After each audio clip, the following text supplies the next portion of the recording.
خب امروز برای درست کردن دسر تیرامیسو از نوع شکلاتی، چون من اصلا قهوه ندارم، بنابراین برای درست کردن دسر شکلاتیش خامه هیچ احتیاجی هم نیستش که حتما این خامه هم خورده و هم زده باشه. بچه‌ها کف ظرف رو می‌چینیم یه ردیف، بعد این سر وقت پتی برامون و اینجا سیر معلوم میشه یادتونم به موقع کاری انجام. خب من می‌ذارم اینجا اینجا. خب من کف ظرفم خامه گذاشتم، کف ظرف پر خامه است به این صورت.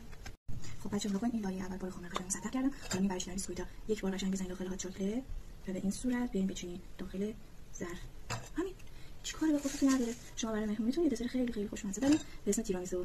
البته میگم من تیرامیسو رو فقط شکلاتی میخورم. چرا؟ چون به قهوه حساسیت دارم. تبش گلب میگیرم. شما حساسیت ندارید بچه‌ها.